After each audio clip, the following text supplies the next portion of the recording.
Welcome to Assembly AV1.1. This assembly provides live monthly meetings with video broadcasts, as well as a chat room so all members can interact in real time. There is also an upcoming lecture series in which all members of the SAM are invited to attend. Can't make it to the meeting or lecture live? No worries, as all of it will be archived so it can be seen on demand for any active member of the society. The cost of all this? It's free for all members of the Society of American Magicians.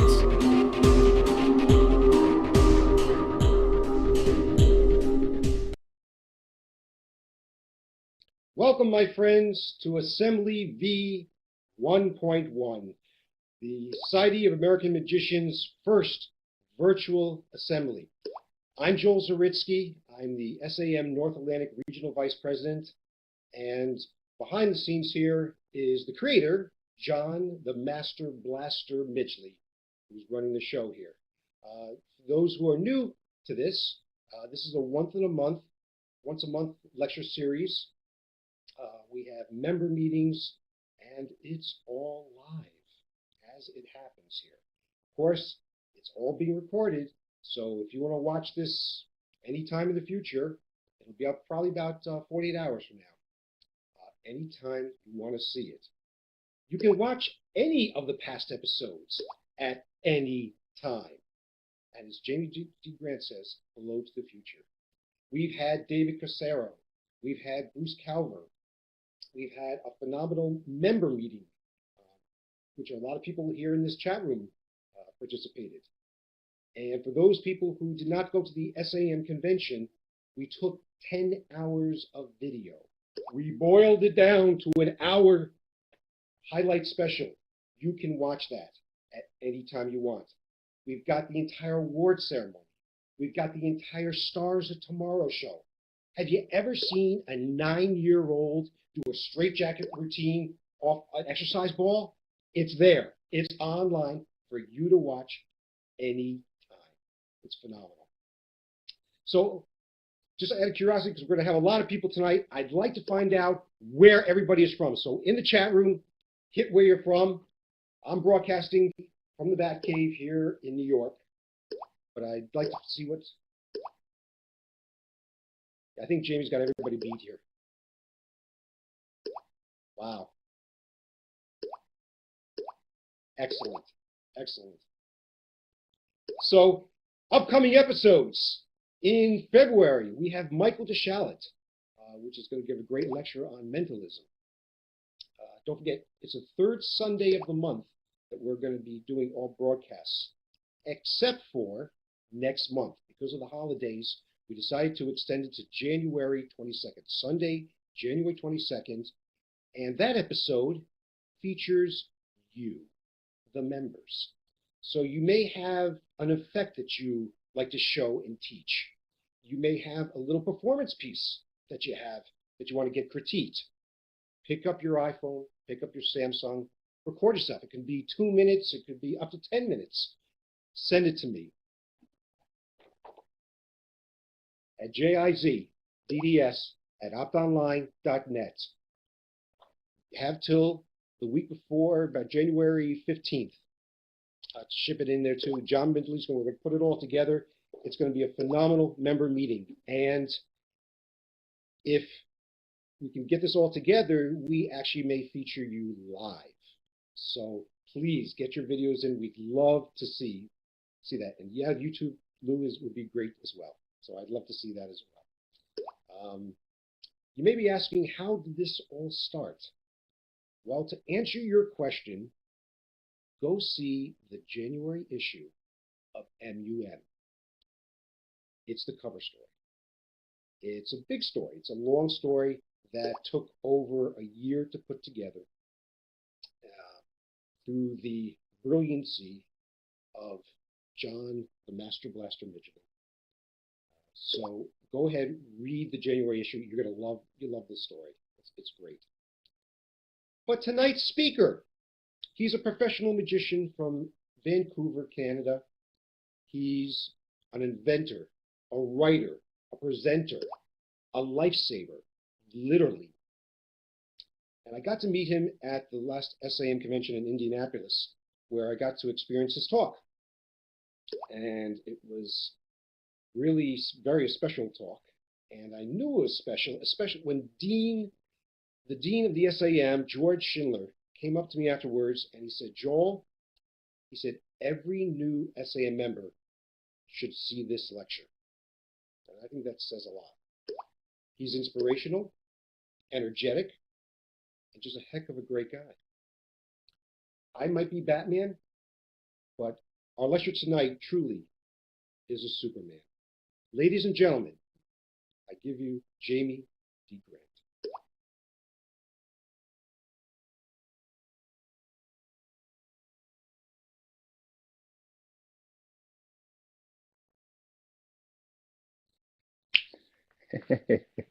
All right, is this working? Hey,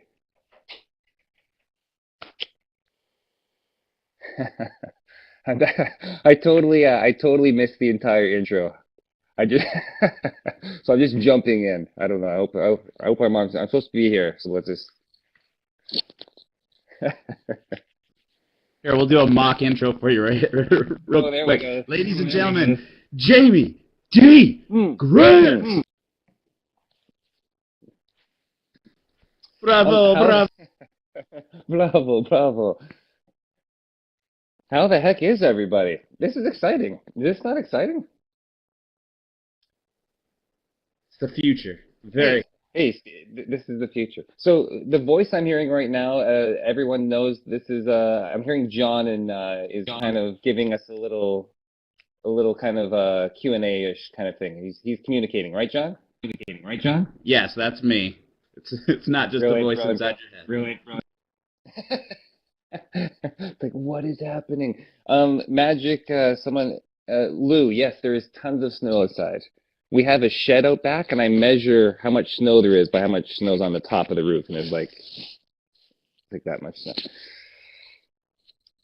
Oh, Steve's there too, in my head.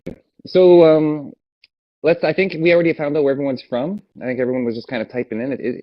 It's an amazing thing, hey, that we can just all come together online. I don't know. I don't remember what book it was. Was it Neuromancer?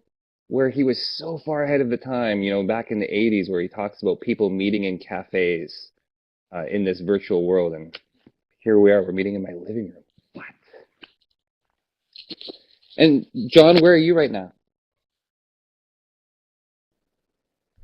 I'm in Murfreesboro, Tennessee, in my kitchen. So this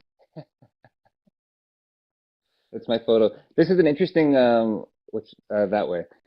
This is an interesting photo. So, can I just start talking? Is everyone ready? Does everyone have coffee? And just kind of Let's do it. everyone have coffee?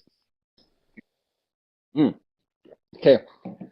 So, I write for I used to write. Well, Magic Magazine's now finished. So, I've been a writer for Magic Magazine for gosh, it was like probably over 10 years.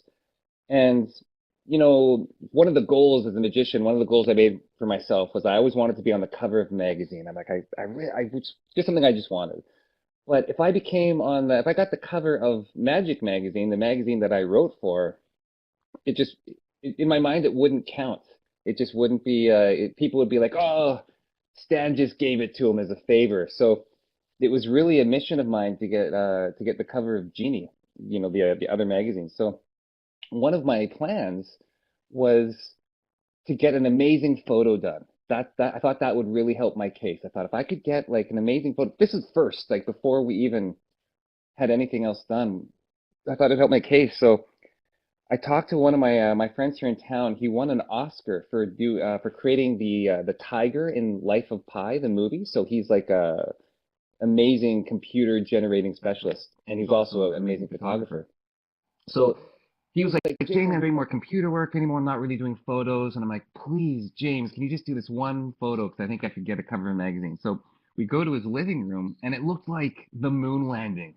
Like he had it in his apartment. 'Cause he didn't even have a studio anymore.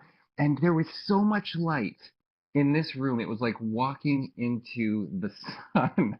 And his goal, because he was a computer generating specialist, he wanted me to pretend like I was juggling because he was going to Photoshop in like the bottle, Industrial Revelation, the approach, all these books, all these things I had. And that was going to kind of be the idea. I'd be juggling and all these things at the end. So I can't juggle like to save my life. I can't even. I mean, that's brutal. And we spent 6 hours, guys, ladies and gentlemen, 6 hours in this spaceship living room pretending like juggling. I'm like this, and all he's saying is no, no, no. So there's something to be learned right now. How far in are we? 2 minutes into the lecture. These are your rules for getting a photo, because this is what he said about 1,000,000 times. Jamie, chin out, no fat neck. Don't take photos like this. Chin out, no fat neck. Eyes open, and learn to juggle. So for 6 hours we're doing this. Finally, at the end, I'm exhausted. He's got music playing. He's trying to get me pumped up. He's like, just pose like Superman for 1 second. And then, boom. He's like, okay, we're done. That was it. I'm like, could we have done that 6 hours ago? And that became the cover. But it's funny to me because I'm a really smiley guy. If you guys know me personally, I'm super jolly. And that photo's not super jolly, but I love how it turned out. I love how it turned out. Has anyone read the article? It was from like 2 years ago, I think now.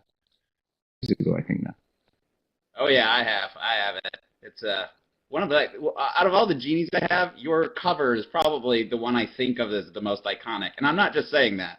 I mean, I truly believe that. But it was really fun reading that article and going back to the roots and your library experience of discovering magic, becoming a musician. There's a lot of really good stuff in that article.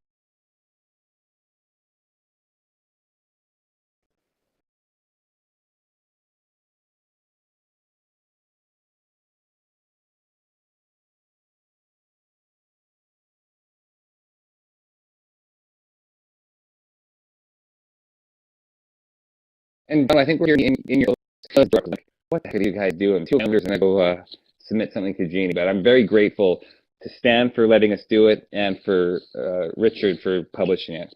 It was a game changer.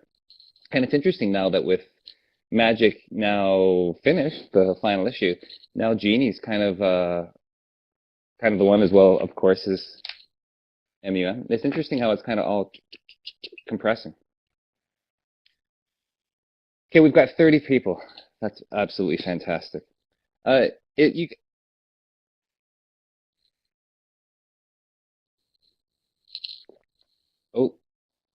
froze back. Are we back? We're back. You guys, if you I'm kind of an open book. I've got like, I think oh, John, I'm hearing my voice in your echo. Are we good? Guys, I'm here for like 3 hours, I think. 2, 3 hours. So if you have any questions, type the question in. I'm here basically to answer anything you've wanted to ask. I'm pretty much an open book. Says sound keeps cutting and Anne's vid freezing. Well, hopefully we're good from my side. Let's just do a quick check-in. We got 30 people here. Everyone's good? How am I sounding? It's going good now. There we go. Brilliant. Beauty, beauty, beauty. Good at the moment. All right. Look at that. Randy, how the heck are you? So good to see you, brother. It's interesting, how so many of us, we're magicians. We live in different parts of the world, and how you can become friends with people through a shared art. I think it's important. It's important to come to things like these because this is where we all get to know each other. And if any of you ever get a chance to go to the conventions, they're an amazing, amazing time. You learn so much. You hang out with so many people. Yeah, love it. All right, Lou, let's get into it. I'm ready. I like it. What do we do to help steer people away from their devices at a restaurant banquet event? Ah, that's great. What a great question. So you're at a banquet, right? You're doing, how many people here are walk-around magicians? Do walk-around gigs? Give a shout out if you're a walk-around magician. Okay. Oh my gosh. I have so much knowledge I'm going to drop on you right now. We're just going to...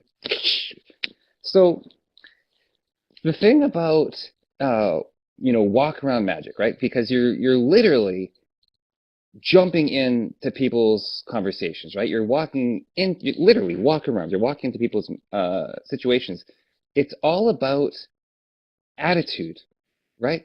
There's a famous line.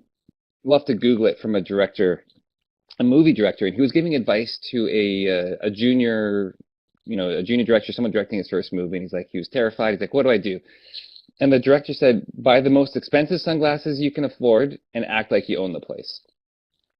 And that's probably one of the greatest pieces of advice you can ever have for walk around magic. Not that you need sunglasses, but you need to have a sort of presence that whenever I do a gig and it's in banquet hall A, in my mind,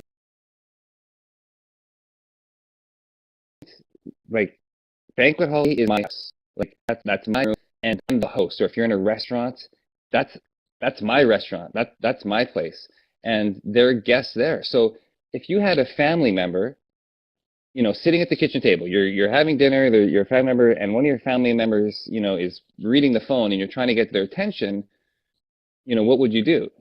You'd be like, "Hey, Jamie, put the phone down." And that's exactly how I treat gigs. I just walk into the group like I'm supposed to be there. And if someone's actually texting, I'll walk up to someone and I'll be, "Hey, who are we texting?" And that's exactly those. I use those lines all the time. What are you looking at on your Google? Anything good? And it's just so shocking to them because they see this guy and I'm smiling and they're just like, "Oh," and of course you'd be surprised how many times they answer. They'll be like, "Oh, I'm texting my husband." So the key about walk around magic is that we get so focused on magic, which makes sense because that's what we are. We're magicians.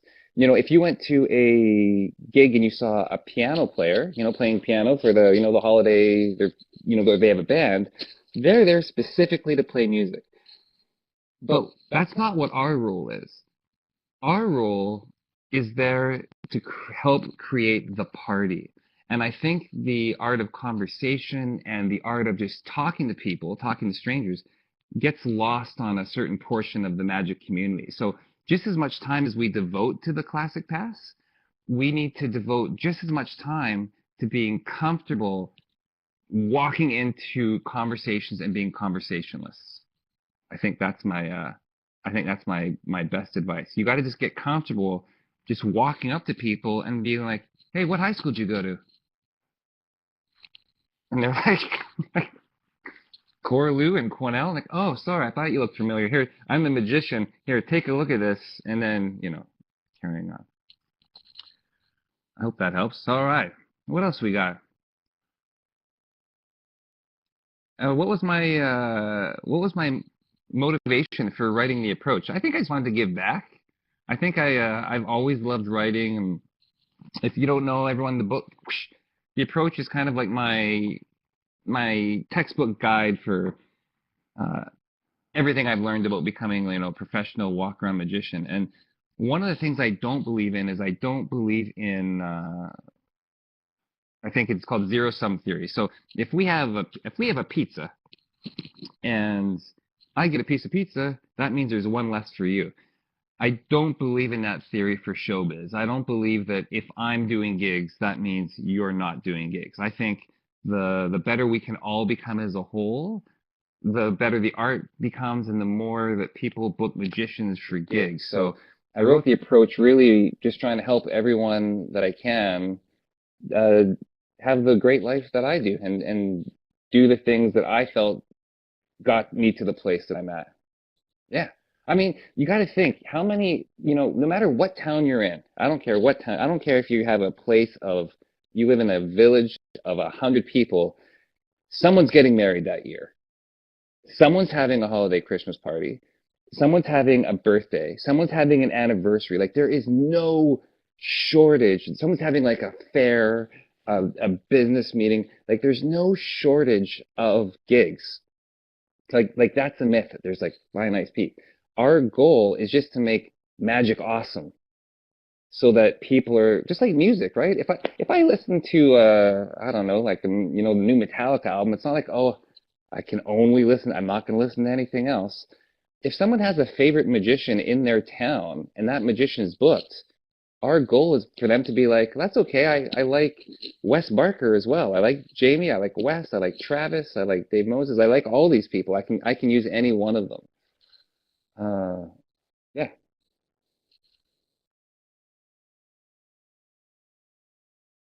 How often do I perform a Magic Castle format of a parlor show in the real world? Uh, so, one of the hardest things about being a magician, one of the hardest things about being a magician is, where do you perform? We love it so much, we get the latest thing and it's just amazing, but then it's like, who do I show it to? So basically most people have like three people, right? They have a significant other, best friend, and the mirror. That's basically, and then that's it. It goes back into the box. So you really need to start getting out into the public and working. So, and working comes into basically four formats. Walk around, so cocktail party, just cruising around. The big stage show, right? Ladies and gentlemen, Jamie D. Grant. And then there's like the parlor show for me. And that's, I think the smaller the town you live in, perhaps, maybe the more often you do that parlor show. Because the parlor show is like 50 people, we'll call it from 5 to 50. And that's where you would like pitch yourself for celebrating a 30th birthday, 40th, 50th, 50th, 60th birthday, like 70, 80. So I pitch those as like the decade birthdays. And that's most often where I would do the parlor show, as well as theater, small theater. So not where someone's paying me to come to entertain their corporation, but a place where I'm going to sell tickets to have people come. Tips on the classic pass or palming. When should you put apart? I've got a great, for me, the classic pass, like any tips for that kind of stuff is, don't get me wrong, the minutiae is important. Like getting the skills down is important. But the key to the things like the classic pass or, stages of crazy man handcuffs I do is misdirection. And I don't mean misdirection as, right? I'm talking about misdirection as this. Hey, were you my neighbor? That's the key, right? That's the key. I think we lose this whole art of words are misdirection, right? We're going to put your card into the middle, right? Oh my gosh, what time is it? Oh, thank God. My parking outside was going to expire in 10 minutes. Oh, God, thank you. Your card's in the middle now, right? Like that is what is going to make like all those moments in magic easier for you. We get really tied up in card work, which is important, right? You can't be a magician if you don't have the hands. You got to have the hands. Well, as you start getting into real life, it's the words, the hands, and the mouth. This is the part that we really need to. I feel that lots of magicians can really make their lives a lot easier. Aaron Fisher says no such thing as a noodle pass. Yeah, totally. And what's interesting is the reason why we get caught up in like things like the past, and again, it's important. So we got to have the skills. But the reason why we get caught up is because for the most part we're showing these moves to magicians, right? We're hanging out with our buddies, and we're like, how does this look? How does this look? And we're getting tips and we're perfecting the hands. But when you get out into the real world, if you treat your audience like you treat your magic buddies, you're gonna get burned, because they're gonna, if you're like, I'm showing something to Joel and I'm like, Joel, how does this look? Okay. If I'm doing this and then I go and I perform to someone and I'm kind of like still in this, how does this, like this feeling, right? All this is like, because I'm focused on the cards. How does this look? Now, if I go to a performance and I'm still focused on that deck, I'm bringing them in behind the curtain. I shouldn't be focused here at all. My focus is here. Put your card in the middle. That is a beautiful tie. Where did you get that tie? And it's that whole other world that we don't get to practice with our buddies. And the only way that you can really get those skills is by heading out into the real world. That's my tips. Probably the worst tip on the Classic Pass ever. What's your tip on the Classic Pass? Speak to them. That's relevant. It's the truth. What can I tell you? It's the truth. Have I been to MagicFest? I haven't been to MagicFest. MagicFest is awesome, right? It has to be awesome. Typically, it's I go to Magic Live. I went to the Magic Summit. I would love to go to MagicFest. I'm actually moving. Everyone should Google right now. Google. Actually, don't probably not Google. Let me say it here. I'm moving to Hazleton, BC.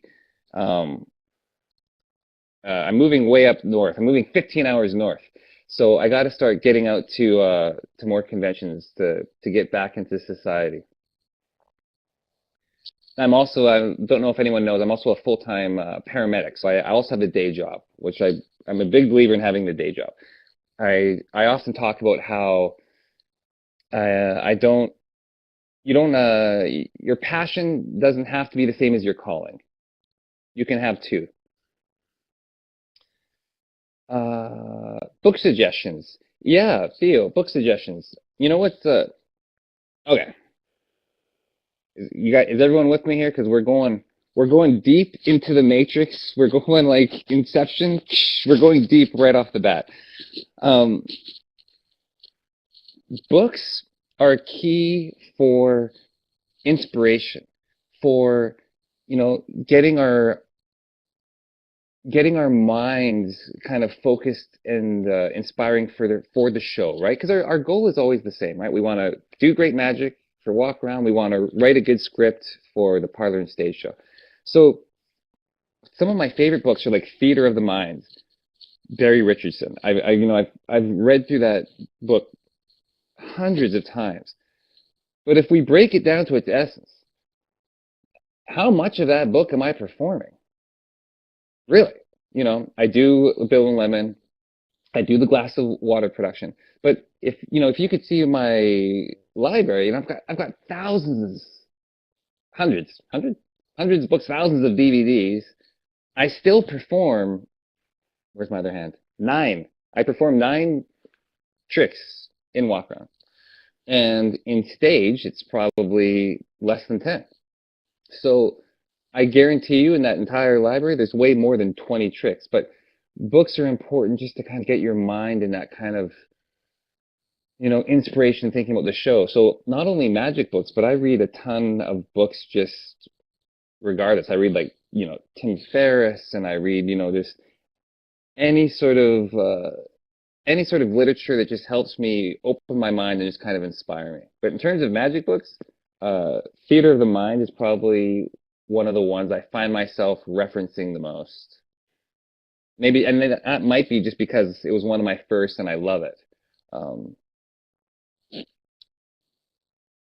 I don't work restaurants often. I work restaurants if someone is having a party in a restaurant and they're booking me to, work their party, which is often a lot of parties are held in restaurants.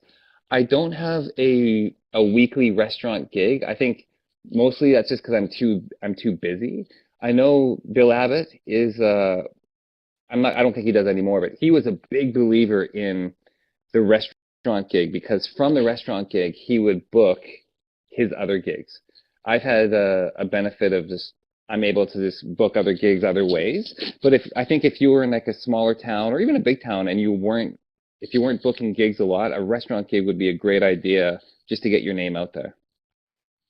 Theater of the Mind is Barry Richardson. Have I ever done magic while on job as a paramedic? Yes, absolutely. Yeah, totally. That's another thing. I remember reading somewhere where someone was like, don't ever perform magic unless you're getting paid money. And I think that's absolute madness. I perform magic all the time, like at a moment's notice. And for a bunch of reasons. One is that it helps me keep my chops up, right? I get to perform for public. If someone's going to ask me to do magic, they're basically asking me to test run something. So why would I ever say no? So it helps me test run my material. It helps me practice, talking to the public. I've been inactive for an extended period of time. What does that mean? Would you like to continue your browsing session? Does anyone know what this means? I'm just going to hit that button. So I always perform magic whenever I can, and it helps you just get into that mindset of I'm a paramedic and I'm a magician, but I'm those things all the time. I don't go to work as a magician. This is actually good. I should write this down. I don't go to work I am a magician at all times. That's who I am. So I think it's key that if that's who I am, that I'm creating miracles as often as possible.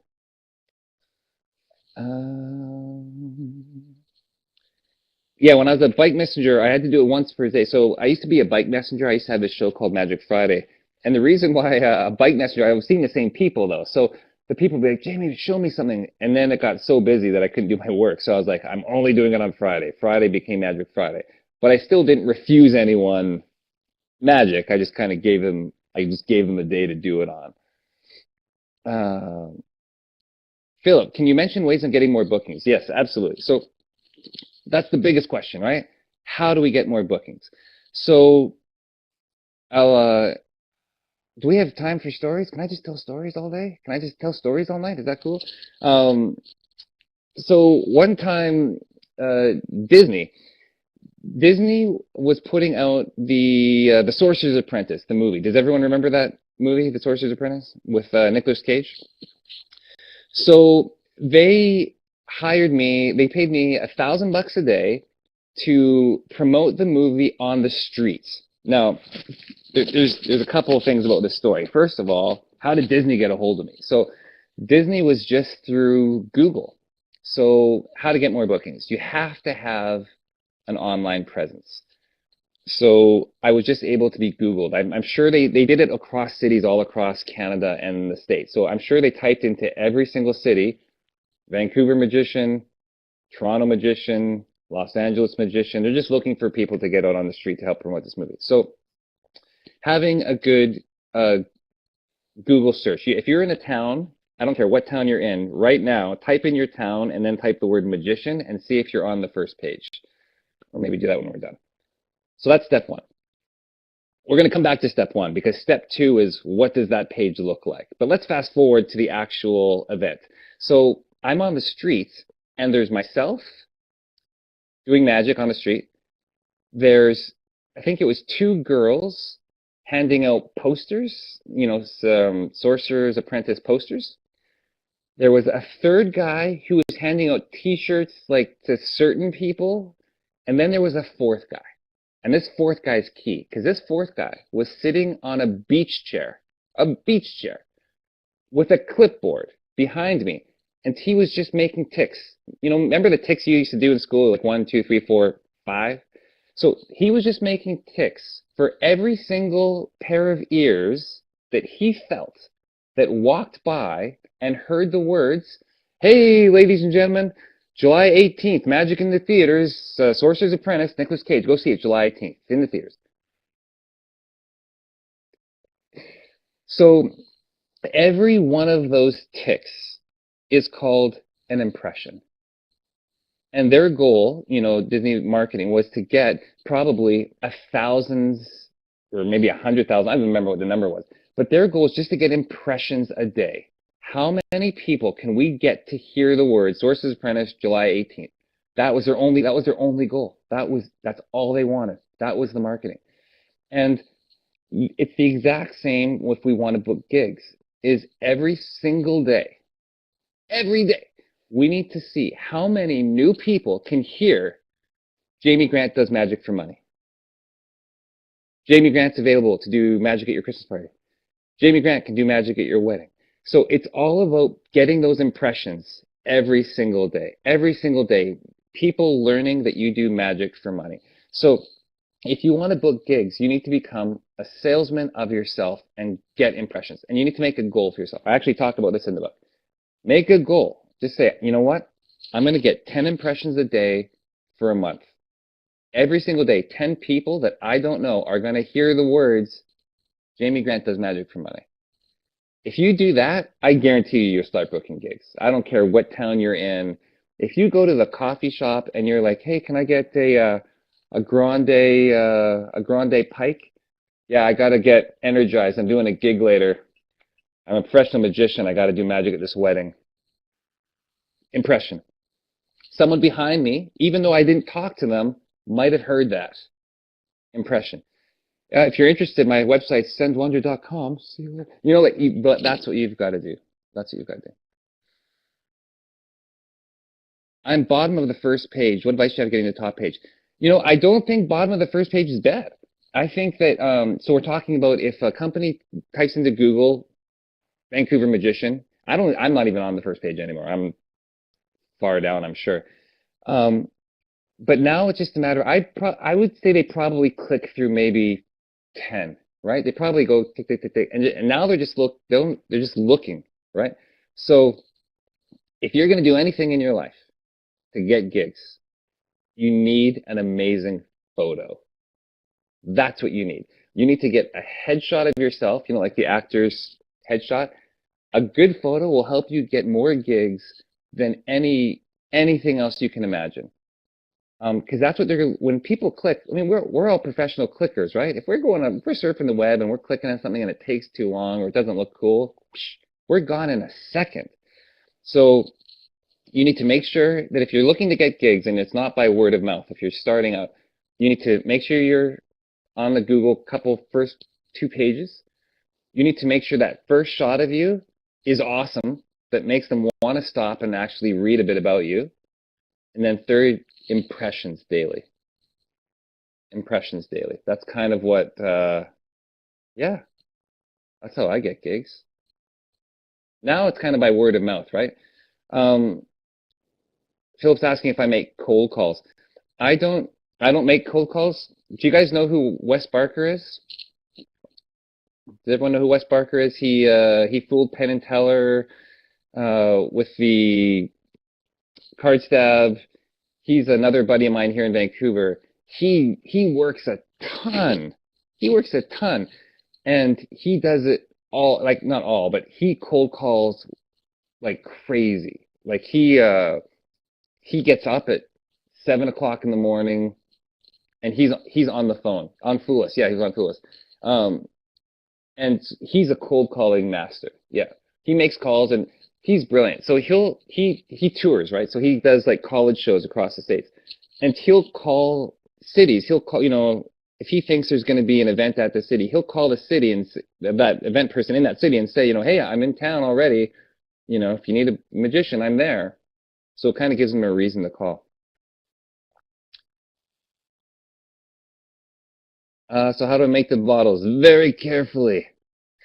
I'm just going through questions here. You can ask me anything. I'm here to just help you guys however I can. And if we stall on the questions, I've got Memdeck. Theo, Memdeck. So, okay, we're going back into the inception. We're going deep. We're going deep into the game. So for me, okay, we're at a gig, right? You're in a group of people. I've already done some magic, right? I've done Crazy Man handcuffs. I've done, ring thing, right? What's better? Memorizing deck magic or talking about memory? Because no one can remember names. Everyone forgets names. No one can remember phone numbers. So for me, if we're talking about my time with a group, my time now is actually better spent talking about memory, because people are fascinated with it. They love talking about it.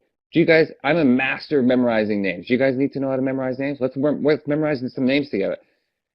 Sometimes I will then go to, if I'm at a table or maybe I'm there or maybe I'm at a dinner party and someone's asking me for some magic, I might do a demo of Memdeck stuff with cards. But for the most part, I'm being honest here, but for the most part, I just end up talking about memory, and we just have a great conversation about that.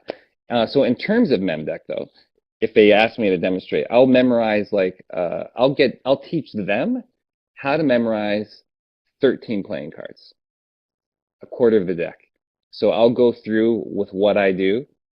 I wrote a book, an ebook, Scenic 52, How to Memorize the Shuffled Order of a Deck of Cards in Under a Minute. So I basically teach them Scenic 52, just 13. And it takes like, 10 minutes, right, just to kind of teach them through it. And then I get to say, you guys just memorized a quarter of a deck of cards. A quarter in like a second. You guys couldn't remember my name when I came in. Now look at you. So that's kind of what I do. Yeah, I think, and that's an interesting thing is I think we all need something to teach as well, right? Not in terms of giving away secrets. This is how, did you ever wonder how the bill comes from 11? I mean, don't teach that, but I think we all need something to teach people to take home, whether it's teaching them how to memorize something or, do I have a pen here? Teaching them how to,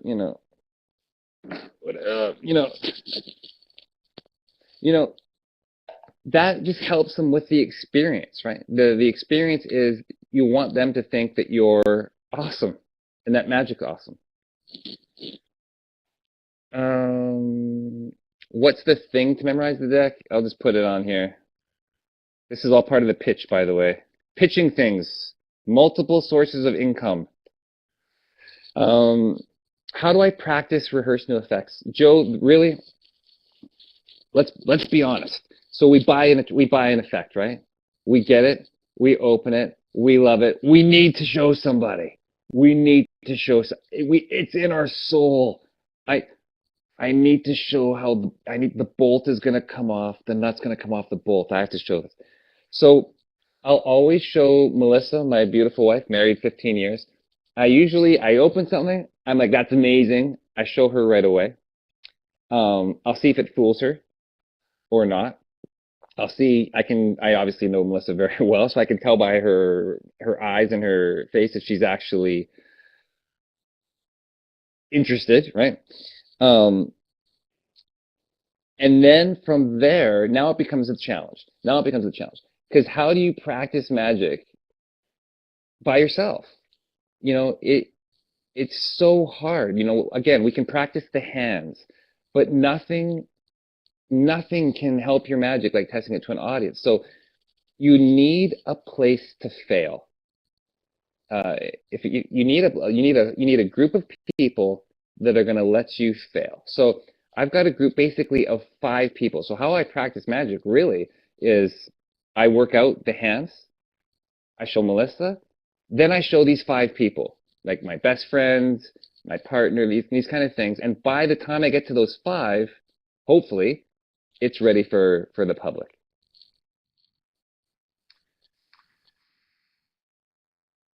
Absolutely, that's where the restaurant comes in, yeah. So Philip's saying, restaurant's a great testing ground. Totally, yeah. Because in real life, lots of people don't have 5 people. It's nothing against, you or the next guy. Just sometimes it's just hard to know people that you can show the same magic trick to, right? Or maybe if you know 5 people, they might all end up seeing that one trick one time. So you've only got one performance of it under your belt.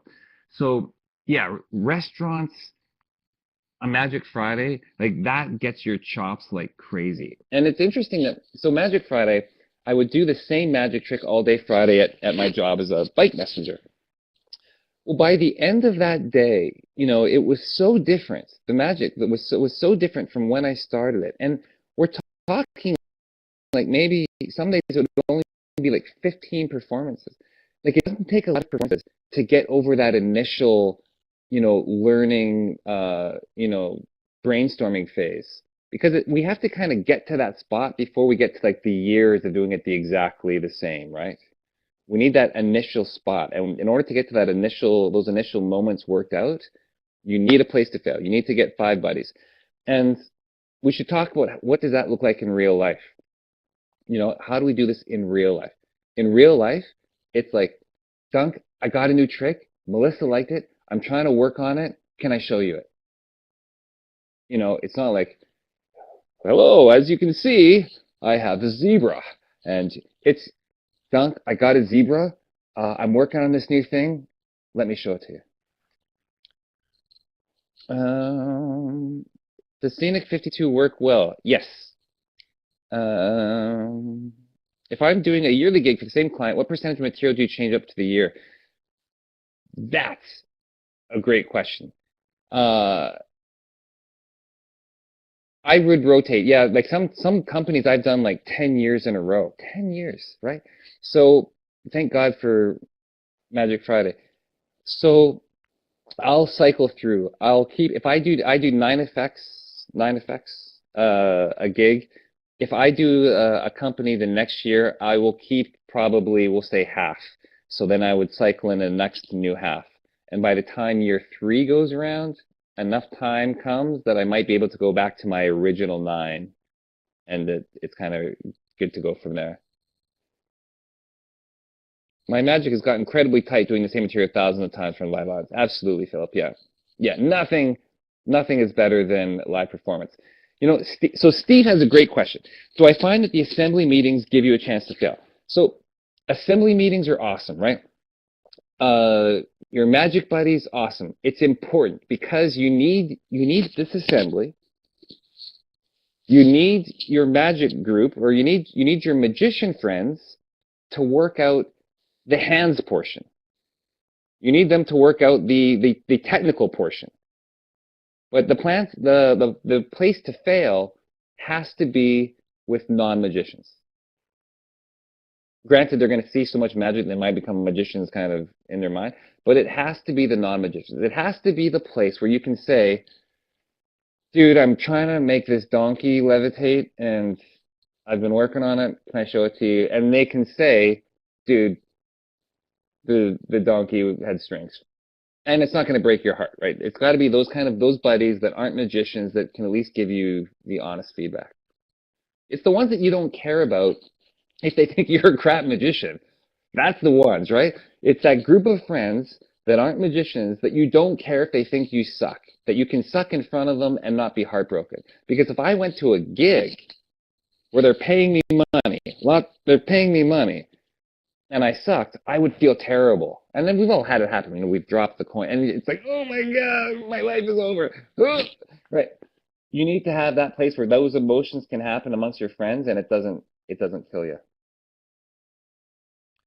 Daniel, I love this question. Do you keep a notebook or digital reference of the material for each show for when doing a repeat gig? So, for stage shows, parlor stage shows, I film every single gig. Every single one I filmed. When it comes to walk around magic, no, but I know my 9 effects.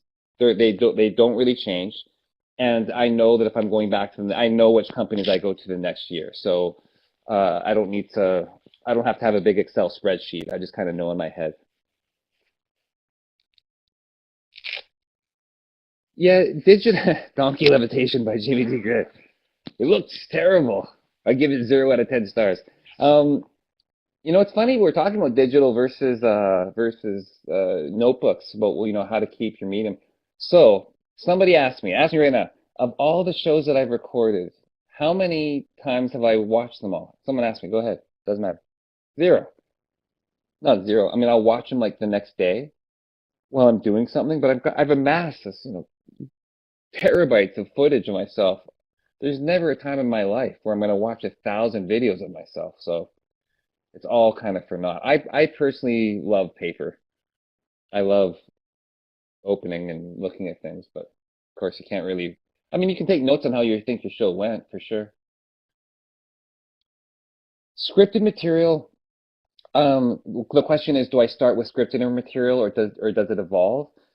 When it's so walk around magic is just me, right? It's you're actually getting this guy. What's up, baby? What's up? How's your day? Because I'm about to change your life, right? So I don't think there's any way I could script how I speak amongst buddies, and that's how I view walk around magic, is just me going to hang out with buddies. But when it comes to corporate presentations or stage stuff, I script every syllable. I script Like that would be in there. Breath. I write things like note for note for as much as 40 minutes. Um, yeah, no, that said, it doesn't necessarily stay to that 40 minutes. I mean, for a lot of times, actually, I'm pretty on script, but there's definitely, you need that kind of backbone so that if things go haywire, all right, something happened, you drop the donkey, you know, now you're off script. You need to be able to come back and say, okay, where was I? I'm now back to minute 29. You need to be able to come back to that script and pull it back together in case things go really south. Magic and comedy, is it, my thoughts on magic and comedy. So this is an easy one. This is an easy one, and how many? There's 30 of us. There's 39 of us here. I hope I don't crush 38 of you. But to me, magic has to be funny. It has to be. And the reason why is because it's a party, right? We get booked, at least I get booked, for parties. It's a corporate holiday party. It's a 50th birthday party. It's a wedding, which is a celebration. No one wants me to come into the wedding and do this. Like that's not joyous. Now, it's funny because we're going to talk about a couple of things here. I love David Blaine. He's like my favorite. And I don't know if David is giving people a bundle of laughs. He has this. Like, I love Dave. I think I could watch him for days. But when he does a gig, he's already at this level. They're not just hiring David Blaine and his magic. They're hiring a celebrity. And I think lots of magicians, we fool ourselves into thinking, well, I'm like David Blaine. They're hiring me because I'm the celebrity in their midst. And that's not the case in real life. Let's be honest. That's not the case. They're not hiring me to go to their Christmas party because Jamie D. Grant is walking through the crowd. They're hiring me because they want a party. And if you're going to a party, you've got to be fun. There's got to be laughter. There's got to be applause. There's got to be hijinks. And the way to do that is jokes, magic, and how you make them interact with each other, which has to be joyous. Does that make sense? I hope that makes sense to. And if you're, someone says if you're actually funny, if if you're not funny, right? If you're not a funny person, you need to find it's okay. So you love magic with all your heart. You've got amazing hands, but you're not funny. You still need to have, in my mind, a way. You must be a great conversationalist. I don't think maybe Eugene Berger is a good example. I don't know if we're all rolling on the floors with Eugene Berger, but he has an amazing presence, right? That presence where he goes to a party and people want to go to him, right? When I go to a party, when I work a party, people want to go to me. And if you're a working magician, if you want to be a working magician, you've got to be the guy that people want to be in your presence. So how do you do that? How do you do that? And another way to do that, while we're on this subject, is I make people feel good, not by magic or by jokes, but I everything in my power. I do everything in my power to make people feel better about themselves. So if you're from New York City, or I think they refer to it as breaking balls. I'm just breaking his ball. So I never do that ever. I never go to I call them digs. I never make digs at people. Hey, Jamie, losing a little bit of hair up top. I never do that to anybody. Um, when people say that to you, they're not trying to be mean, right? No one's actually saying that, being like, I hope I make them feel bad. They're just trying to connect. They're just trying to make conversation because they don't know how to do it other ways. And there is another way. And the better way is to make people feel good about themselves. And I've talked about this all the time, where kindness takes practice. Just as much as we practice the pass, you need to start practicing complimenting people. Because you need to be able to go up to a guy and say, dude, what do you curl, bro? Like, you look like you can lift a mountain. Or, where did you get your hair done, young lady? Because that is some That's some beautiful hair. Like you have to be able to make people feel good about themselves. And I think for myself, that's why I get booked more than anything else, is because people come away from my presence going, you know what? When I'm around Jamie, I feel good, you know. And sometimes it's not just about feeling good, it's just about not feeling bad. Some people are surrounded at work, especially, by so many jerks that even if you don't make them feel bad, you're light years ahead of the game. Um, yeah. Alex says making your magic relevant to your audience also matters a great deal. Yeah, I think so. I agree with that. I guess, Alex, I'd ask you what you mean by relevant to your audience, because for me, and again, different acts, right? There's no one right way to do things. This is just the way I do it. Is magic for me is my introduction. It's my way to come into their house, right? It's my way to just go into a group. It's my reason. It's my reason. And it's my way to make them laugh or to go, oh my God. It's my way to make them release emotions. Do I need someone to have a history of elastic band use? It helps. I don't know if it's crucial for me though. Um, hecklers. Um, hecklers are. Someone's asked me, how do you? That felt good. How do you deal with hecklers? Uh, I don't get heckled really too much, to be honest. And I think the art of, like we're talking about, the art of conversation is so important. It's just I just actually talk about it. I think, my version of hecklers are usually when people are so drunk at a party that they're just saying stupid things. So I just address it. Like I remember I did Invisible Deck one time. Invisible Deck, go to the audience. I usually get the president. I always get like the president to do Invisible Deck because they get to be the hero. And, just so we can recap, Jody, you went out into the audience. You had John select a card, turn it upside down, put it back into the deck. John, for the first time, name that card. And I think he went like, Chicago. Because he's just so drunk. Okay, so first of all, it's my fault, right, for picking the drunk guy. Actually, no, she went out, so that's her fault. Um, but I think my line was, I had a couple lines. I was like, this is the longest this has ever taken this trick. I've never actually had a card chosen that was called Chicago. But I remember I got to a point where I actually said, am I being heckled right now? I don't even know what to do. Are we having a heckle moment? Does that even happen in Magic? Tell me the name of the card. So I just play. I just play with them. I never take it personally. I don't view Magic like stand up, because stand up comics, ruthless. They will crush hecklers. But I just don't get it that often. So I think if you have a heckler, number one is why, right? Is it something you've done, or is it something a spectator's done, or is there just some sort of jerk? And then I have no problem talking to people. I have no problem having a one-on-one conversation in front of 1,000 people. You know, if someone was like, it's in your back pocket.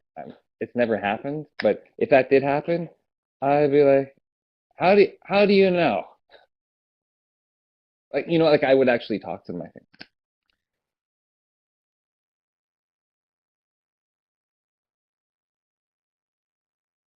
Yeah, always, yes, Captain Drakespeare, always keep a card that says Chicago upside down in the deck. That guy specifically, it went on for like minutes. Like he didn't even know what a card was. He didn't even fathom what was happening. But again, people want you to do well, right? No one wants to go to a show and have it suck, right? Especially if you're at a corporate party where, they want you to do well, they want to have fun. They don't want this to suck. So they turned on this guy in a heartbeat. John, sit down. Tell him a card. Like they turned on him. You don't really have to do much of anything, except prevent the brawl.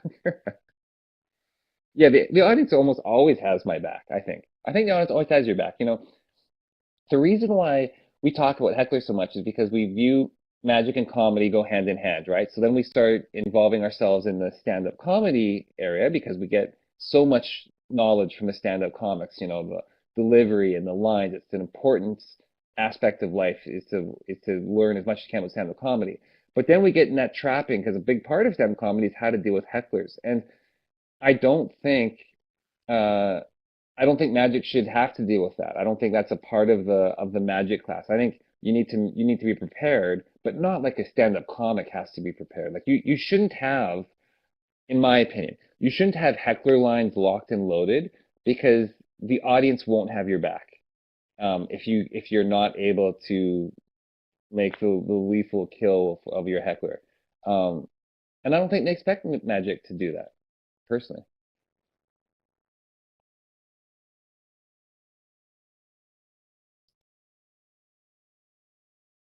You talked briefly about those failure moments, drop coin, losing the chosen coin to deck in actuality, etc. How do I blank?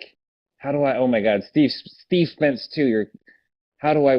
How do I know. No, Steve Spence. What's your question? How do you? Okay, we'll come back to that. Joel, do I send follow-up letters after the gate to clients? Absolutely. Absolutely. They're not letters, they're emails. Letters would be cooler, right? If I had time to write letters, that would be infinitely cooler. But I always, after every gig, I always send emails asking how it went. You know, how did it go? I would love to hear any feedback. If any of your employees or if any of your guests shared any feedback, I would love to hear it. That's kind of those situations. That's kind of how I phrase it. Okay, we're back to Steve. How do I deal with those situations of like lost coin or dropped coins? I just I don't make a big deal of it. You know, if I drop a coin on the ground, you know, there's only let's play it out. Let's play it out. Okay, so this this is the top to my lamp lighting. I had to take the lamp shade off so I didn't cast too much shadow. So, okay. So I'm at a gig. Dude, could you imagine if I could make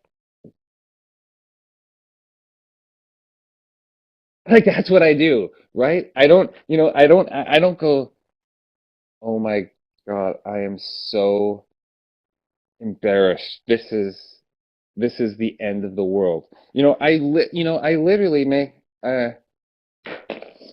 you didn't see that. That did not happen. Don't pick it up. Pick it up, and if you tell anyone, I'm going to kill you. Like, you know, like I just play with it. You know, if people are there for a good time, you know, they don't want you to be. If you go, "Oh, I can't believe I blew that." Now they feel bad, right? I've not done my job because now we're all depressed, right? My job is to make everything light, light and happy. So I actually lost. So there's any number of ways that if this goes wrong, I just learned that yesterday. It's the worst trick I've ever learned. I'm never doing that trick. Don't even look at it. Don't look at it. We're not talking. You know, that's how I deal with it. Really. I hope did that answer it at all? Yeah.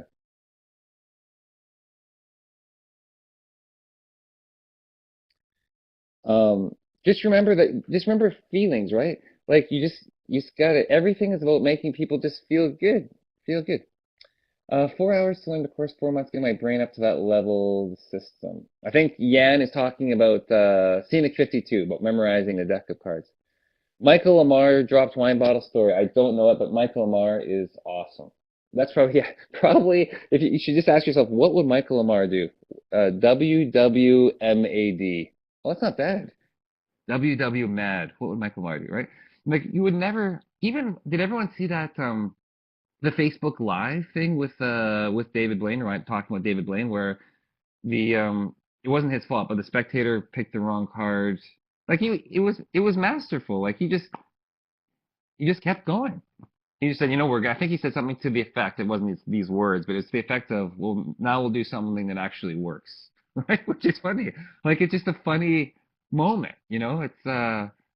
It's okay to fail. I think if we're gonna take away anything, it's okay to drop the coin. It's okay to not have the donkey float. It's okay if you know it's okay for those things to happen. We don't have to be perfect.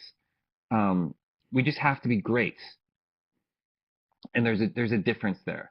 You just have to be great. And I mean a great person and making your public feel great. They don't need perfection. That said, before I get tons of hate, you do have to know what you're doing. You can't do a complete failure magic show.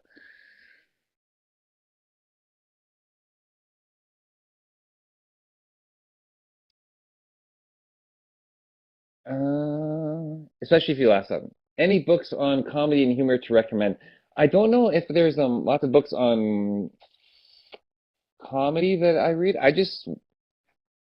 Yeah, how do you study comedy? I watch a lot of comedy. I and then here's a question for everyone. And there's definitely there's two answers to this. Here's the question. We have 100 people, and I tell a joke. Okay, five people out of the 100, 5%, five people laugh, the 95 dead silence. Was the joke funny? So that's the question. Yeah, right. What do you think? 5%. Five laughed hilarious. They said it was the greatest joke they ever heard in their entire life. They're going to tell it forever.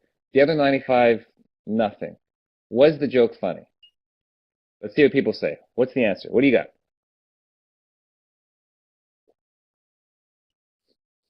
It was funny, but it wasn't effective. Yeah, yeah, yeah. We're getting a couple of yeses. To them, it was. Yeah. So I don't think there's a right answer. I think you have to make that decision. You know, do I want to change the lives of five people and cut the other 95 loose? Or do I keep going back to that drawing board? Do I keep rehashing the joke? Because there's definitely two lines of stand-up comedy, if we're talking about comedy. Half of them will say, yes, the joke was successful. It's hilarious because that joke is going to keep, more than 5%. They're going to tell another five, and you're going to get that target audience. But then there's the other half that say, no, it's not funny. You need to make everyone laugh. Seinfeld makes everyone laugh. And you need to go and you need to rework it, rework it, rework it. And I think there's something to that. I think there's something um, to reworking it as much as possible to get the maximum. But sometimes, yeah, if I can change the life of one person, one, I'm golden in my mind.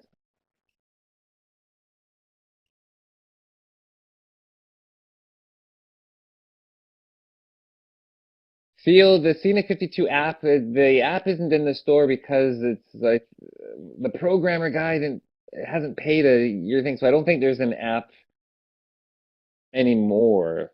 I think I gotta rework on that. Doesn't matter though. You can practice it really easy just with the playing cards.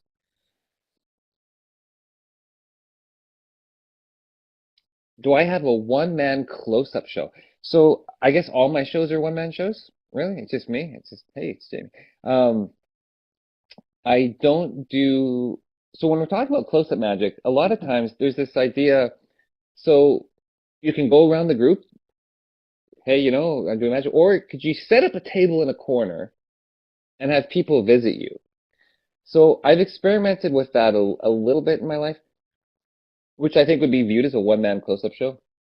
The thing about setting up like a spot in a place is if it goes well, you're golden. Like if everyone's hanging around the table, everyone's having a great time, beauty.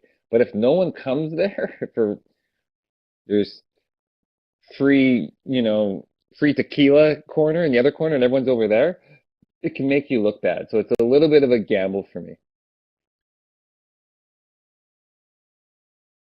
If I had ever, so Philip's asking if I have a one-man show where like there's everyone at a table for an hour, I would actually view that as like my parlor show. And I do that all the time, yeah.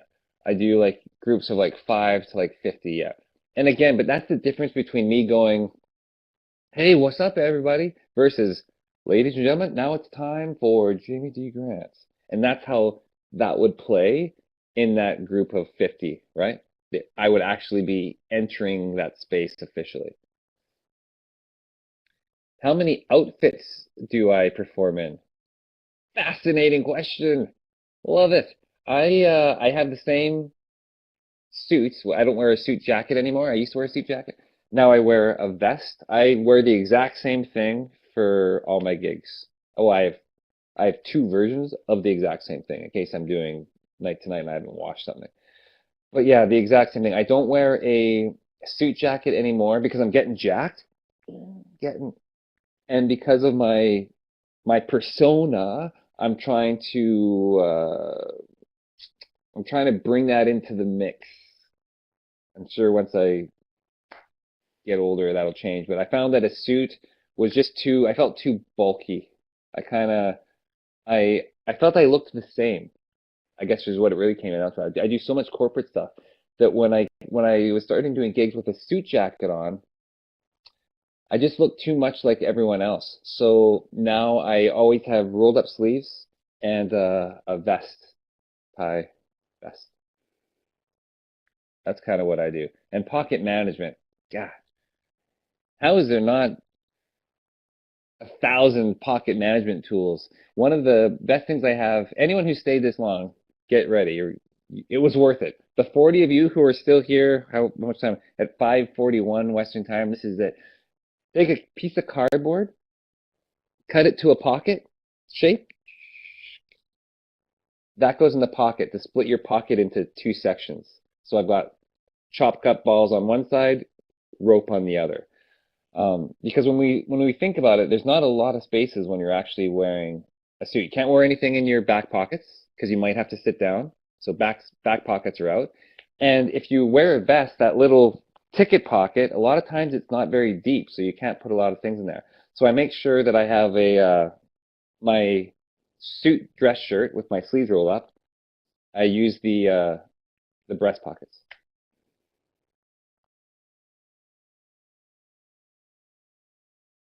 What's my go-to trick? What is it? Let me scroll up here. I think someone's asking me what's my go-to trick when someone asks me to see something. I usually do a ring thing. That's kind of what I do. Ring thing or pen magic. You know, like uh, Gregory Wilson recap. Is that what it's called? Recap. That's kind of like my go-to if someone wants to see something right now. Um, Talking about, getting more jobs, successful advertising ventures that you can do. To me, there is no better advertising than impressions, daily impressions, and then Google, right? So here's the thing about getting work. People have heard the words, they've heard it somewhere. Jamie Grant does magic at weddings. That's a great idea. But now they've got to go find Jamie Grant, Vancouver Magic Weddings. So whether it's your website or your business card, you need just to make that easy. So when booking gigs, right? From a booking a gig standpoint, when you break it down, our final goal is getting an email. That's it. The website is just so that they can send an email. That's like the hook into the fish. We just want to get that email saying how much do you charge, because then we can negotiate. So it needs to be easy. So if your business card is too busy, there's too many things and they can't read your email, or if your website, if they don't have a way to contact you easily, then it's all for nothing.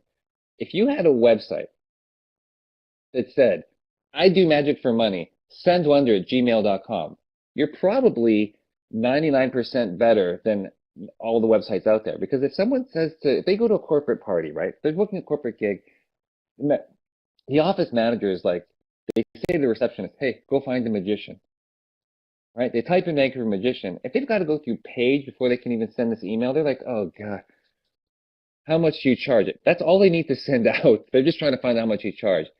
Your email is key. Is key. I don't use an agent or any gig masters or anything at all. I just book my own gigs myself. Um,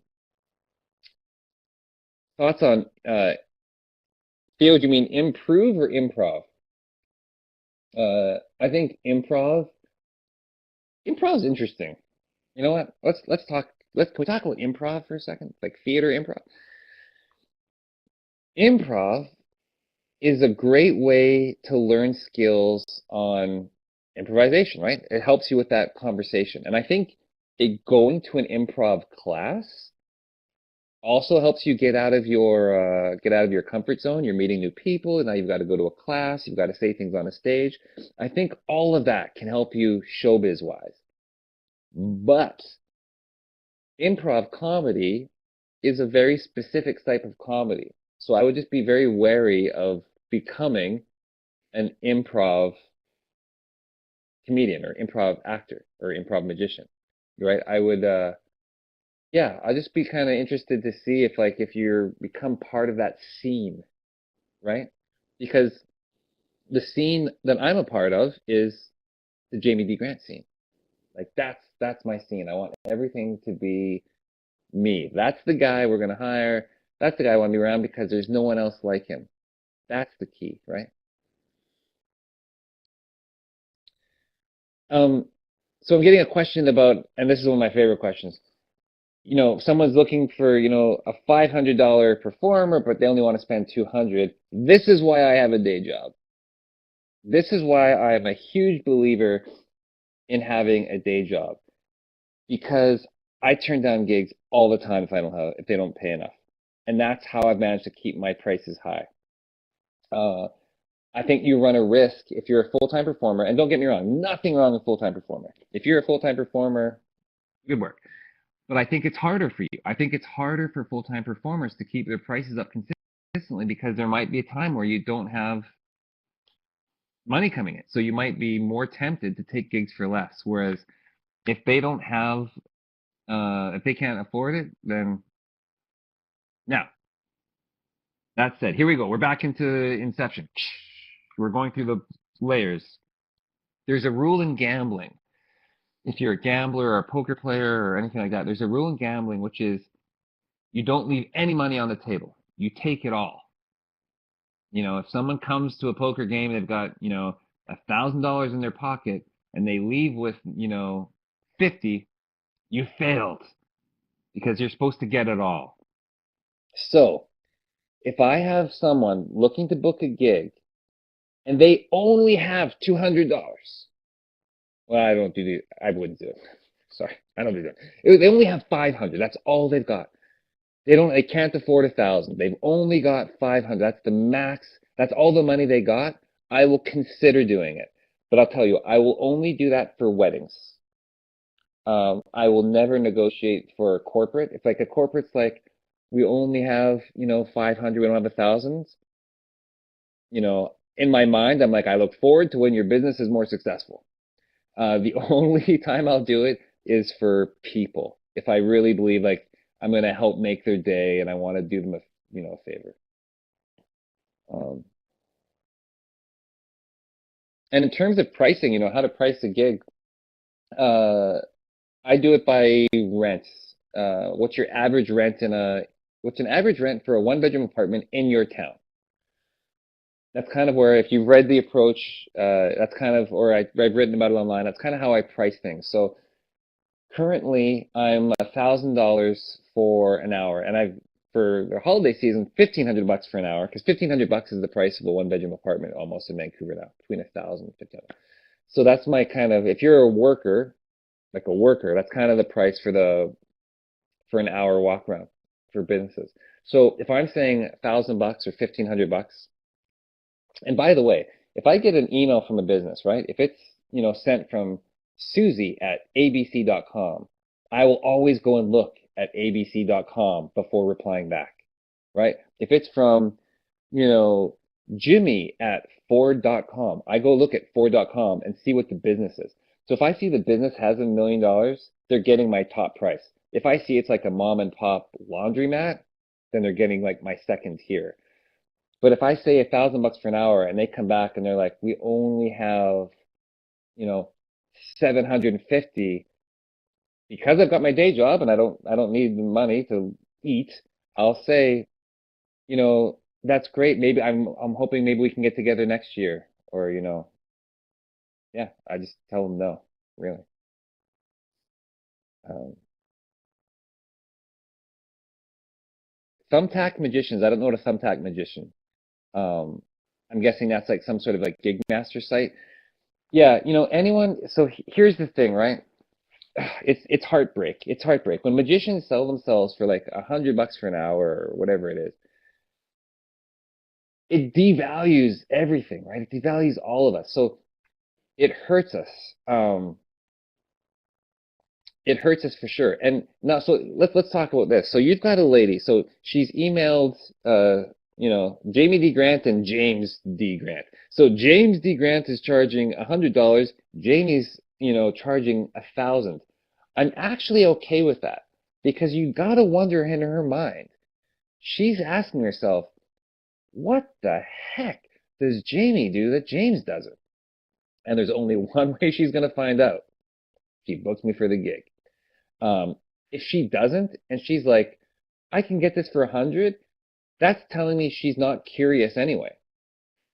So if she's not a curious person, if she's not invested in, I wonder what's happening over there, then I don't care. That's not my client base anyway. Um, my client base are the people that are curious and invested and high performers and high drive people. That's my client base anyways. So if there's a group that are like, I can get this guy for $50, I'm like, have a great time. I hope it's a great show. You're not gonna get what I'm gonna give you, but I hope it's awesome. Um, yeah, that's kind of that's that answer. Hope you, I tell them it's not my fault if they don't deliver. Yeah, I never. Here's the thing though, Philip, that could be considered a dig. Maybe. I never slag anyone ever. That's just my life philosophy. So even if some dude's like, I'll do it for $20, I'm gonna undercut you, I'll do it for $20, and someone says to me, hey, I booked this guy for $20, I'll be like, that sounds like an amazing price. Have a great time. Right? I mean, that because even that line to them, I think they'd be like, oh, well, why isn't he angry? Like, why? To now we're talking deep in the matrix. We're good. Because now they got to be thinking, well, why doesn't that bother him? It must not bother him. He must work a lot. If he's able to lose these gigs to these cheap guys, it must not matter to him. So he must book a lot, which means he must be great. So maybe I should book him next time. That's kind of my thought pattern. Well, Philip's asking, what are they thinking? I don't judge people. You know, maybe they need $50. Uh, who knows? I try not to judge people. I wish they would charge 1,000, but if they're charging 50, whatever, it doesn't affect me at all. It doesn't affect me at all. How long does it take me to make a deck in a bottle? I'll tell you, Theo, in the beginning, it took hours. In the beginning, it took like several hours for each deck. Now you'd be amazed at how quick you can get it at skilled things. Doesn't take several hours anymore. It takes some time. In case you're wondering, we're talking about where's my be anything is possible, Adam.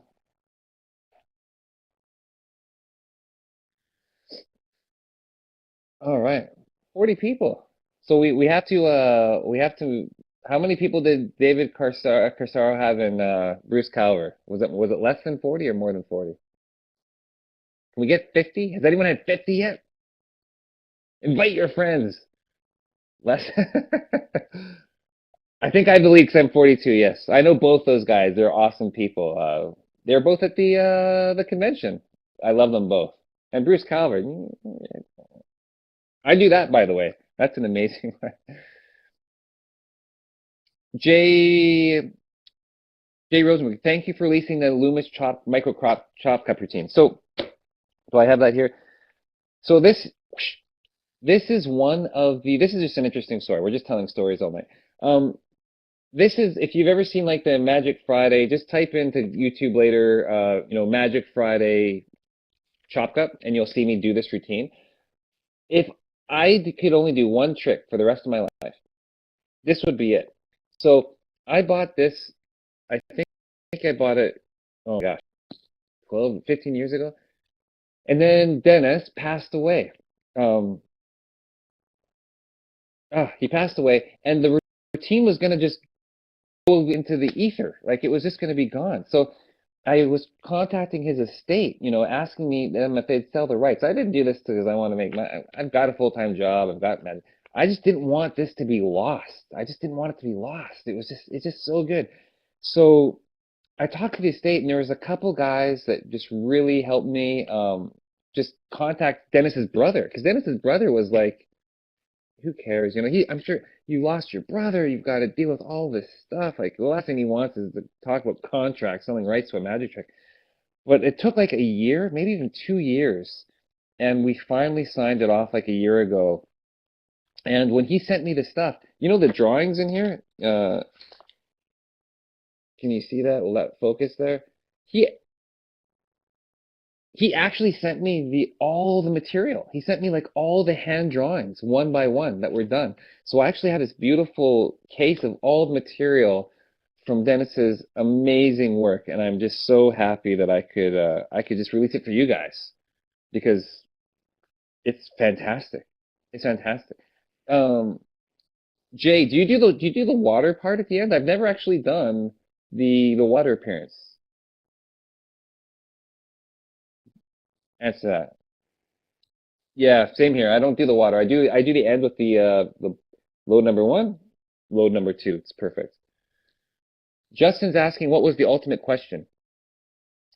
Well, I don't know what the ultimate question was.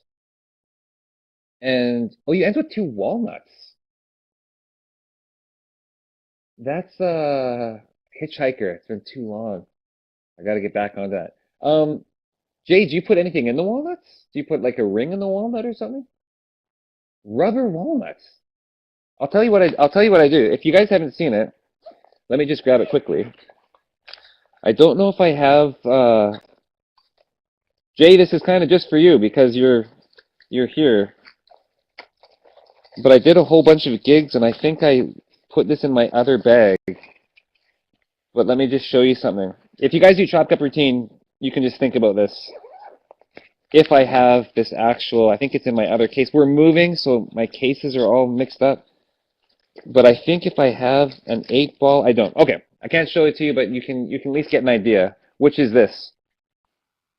So guys, if you're familiar with a chop cup routine, the end is the end comes like this. So the end is, all magicians know how to do it. There's two balls. It's the routine. There's one, and then there's the other. So Jay, what you can do is if you're at a gig that's loud, that's like audibly loud, I keep my second ball to be an actual pool ball, which is in my other bag. It's an actual 8-ball. Now, an 8, this is a rubber dog toy. I've got a puppy over here. If you use a real 8-ball, it's just a little bit bigger, but when you do the second load, can I expose things here? I can expose it, right? Actually, sorry, John's going to play the clip. John, play the clip. If you could play that clip, I think there's a short version of it via my website. John, I think that one's, we'll see if that's...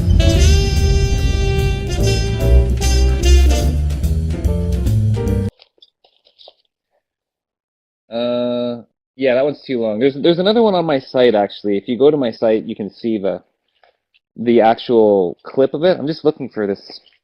I can't believe it. I don't have the 8-balls in with it. Anyway, what you can do, Jay, if you're looking. So this would be a real 8-ball, a real one. Now it's not gonna when I expose this. Actually, I'll do it the other way around because this is easier to see. So this is hidden like this. So when I reveal this one, I then kick this back, and this is going in, and then this immediately goes here, right? So I say, there's two balls. I do it with, there's two, right? Here's one. This down off the side. No, if it's a real 8-ball, it's not going to fit, so you can't lay it on your hand. But what you can do is this. You would go, so this is a real 8-ball. It's a little bit bigger right now. Here's one. Now this is a real 8-ball, and then I drop it. And that's a pool ball that doesn't fit. The thing is, though, is it'll make a clank because it's a... porcelain? How's that for some pool ball arguments? I have no idea what makes a pool ball. But when you load it, it clanks. So you have to be in a gig that's loud. So, because when you go here, you got this pool ball, it's going to go click. But if it's loud, no one can hear it. And when you drop that, the greatest thing of all time. John's going to show it. Here you go.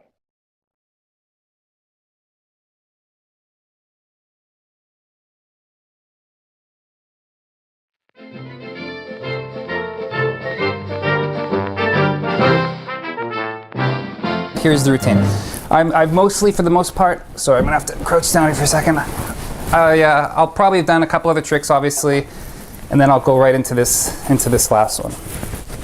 So, this also works for one person, two people. I've done it like surrounded by groups with people standing on their tippy toes, and it can be seen no problem. So, you're not gonna see my head from here on in, but this is basically how it goes. I'll say, now, do you guys all know that that routine they play on the streets? You know that 3-card money thing, or you know that one they do with the peas and the cups?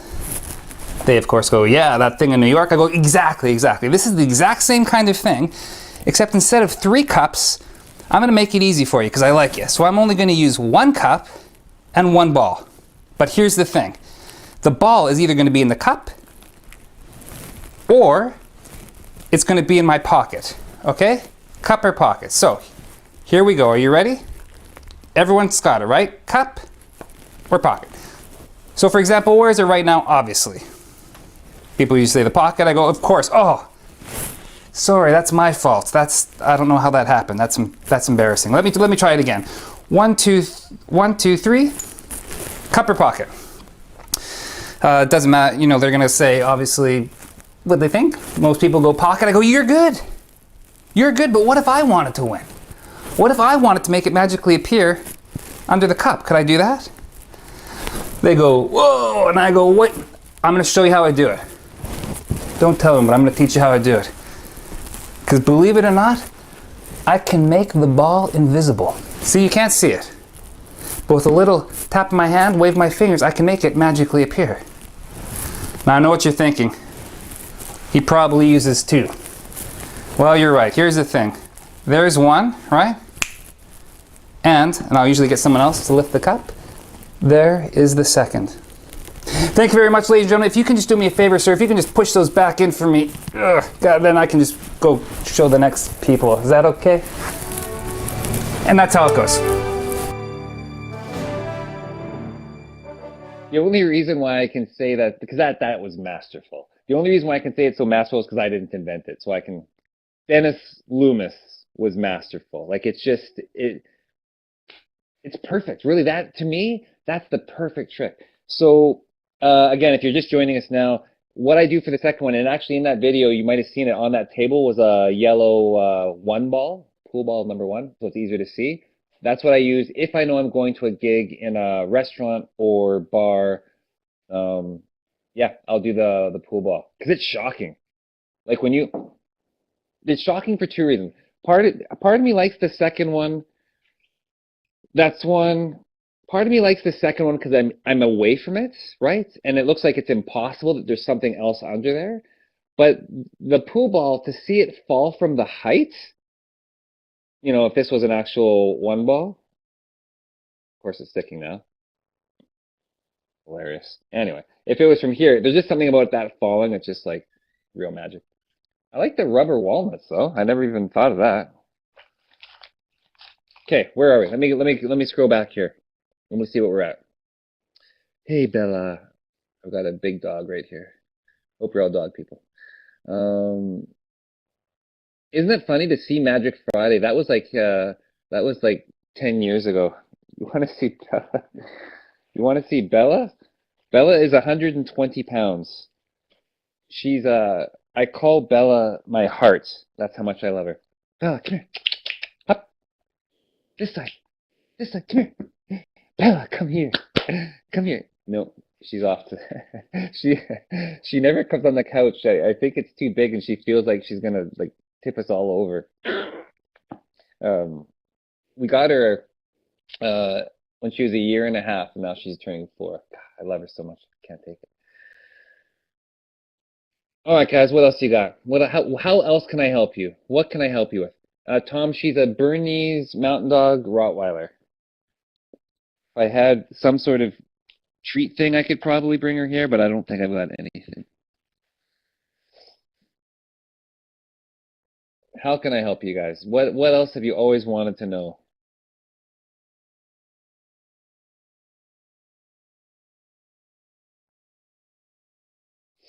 Bella, come here. Come come here and say hello. No? Can I turn the camera? Oh, Bella. Um, when did I adopt? Sorry, Wayne. You can buy the chop cups at Ring and Things, RNT2. Ring and Things, Rings and Things. Ring- Oh, I have I have something for you guys to see, Bella. Melissa just brought me a. Come here, easy. Here. Oh, oh, good girl. Good girl. That's my. I'll keep her. Come here. There, say hi over here. She's like so dark. There you go. That's Bella. Anyway, um, when did I adopt my philosophy of always being nice to others? I think I've kind of always been like that. Um, but it just I think it just made good business sense. Um, where I used to hate it, like I had red hair as a kid, and everyone used to always be like, "Hey, puppy." Everyone used to be like, "Hey, redhead," and I'd be like, or carrot top. I'd be like, "Carrot tops are green, idiot." Um, I think that one day as a kid, I was just like, "Why are people saying that?" You know, are they trying to be mean? Like, are they trying to, hurt my feelings? And I came up with the idea that they weren't. Um, they were just trying to connect. They just wanted to chat, but they just didn't know how. Um, so I just decided that I would show them how, and I would eliminate that from my life. So a question I get asked sometimes is, what do I do when people still do that now? Um, and I can show you exactly. So someone tell me that I'm gonna say to John, "Hey John, how's it going?" John, you're gonna say, "Good. Hey, losing a little bit of hair. Let's try it." Okay. Hey John, how's it going? Yeah, yeah, I probably am a little bit, but let's try that again. This time say something nice. Tell me I'm jacked. Try it. Tell me. Go ahead. You can do it. You've got love in your heart. Come on, tell me. Give me something. You look good. You look good. I like your shirt. Give me something. What do you got? So I so that's exactly what I do. Like I will bring a thing to a crashing halt. Um, and I'll also do that to protect others. If I'm in a group of people and someone says a dig about, Susie, Susie, what's up with your foot? I don't know, right? Maybe Susie's got one big foot. Some guy's like, Susie, what's up with your foot? I'll say, let's ignore Susie's foot for a second, but this time say something nice. Tell her she's beautiful. Go ahead, tell her. She's a beautiful woman. Tell her. And I'll do that. I'll put that pressure on. And it's better. It's better, right? Isn't it better? I think it's better. Oh, puppy. Um, and that's kind of my philosophy. And I truly believe that that's what books me gigs. I actually believe it. Because we've all been to that party, right? Or we've all heard that story about that guy. Hey, oh, was that not an amazing night? Dude, that guy was awesome. Everyone here, of the 38 people here, that's 38 that guys, right? Everyone here, if you're interested enough to listen to what this guy has to say, if you're in the SAM, you're committed to learning an art. And this art is about being that guy that people remember, being that guy that people can't wait to see. Like this is the gift of magic, right? It's that entrance into that place. And you have to be that person all the time. So I used to be a semi-professional bike racer a long time ago. My coach used to tell me, when you're a champion, you're not a champion some of the time, you're a champion all the time. I'm going to type that in. Hold on a sec. Wait a sec. Wait for it. Wait for it. It's so important. Maybe someone can type it faster. Anyway, when you're a champion, I'm telling you sometimes, you're a champion all the time. And you've got to be, in my opinion, that guy, that joyous guy, that guy that makes people feel good, that guy that people want to be around, that guy that people look up to. You can always do a magic trick at a moment's notice. You can always make people smile. You always take care of yourself. You always take care of others. You're an advocate for your community. That's what being that guy is, right? It's not just about being, hey, he's got a great muscle pass. That's not it. That's just the tip of the iceberg. That guy did an amazing magic trick the other day, and he shoveled my driveway. Like, how much better is that guy? Let's compare two guys right now. Okay? Option one. Dude, he knew I was thinking of the eight of spades. Okay? Now option two. This guy knew I was thinking of the eight of spades, and he shoveled my driveway. Who's the guy you're going to talk about? I think it's I think it's a no-brainer, isn't it? I don't know. I'm gonna go shovel all my friends' driveways now just to blow their minds. That's what blows people's minds, by the way, is society now, right? We've all been on Facebook. There's so many jerks, right? There's so many jerks, so many haters, so many terrible, terrible people that to not be that guy makes you a hero.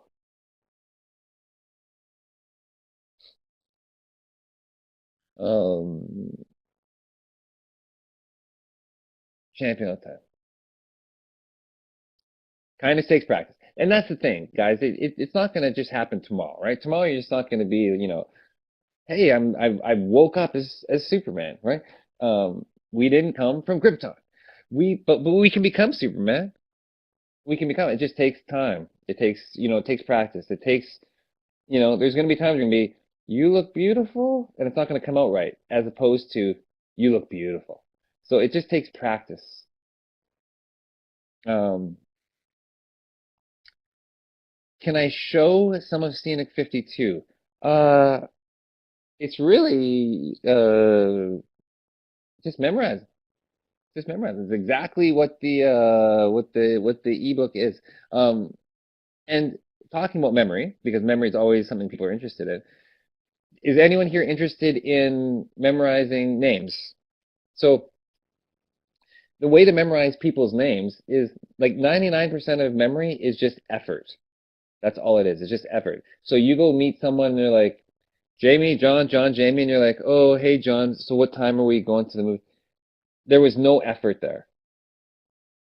But if someone says, Jamie, John, Jamie, and I actually say these words, John, I'm going to remember you because in my elementary school, sitting behind me was this guy named John Calabrese, and he had an eraser where he took his pen and he drew on the top of the eraser a mohawk, and he called his eraser Mr. T.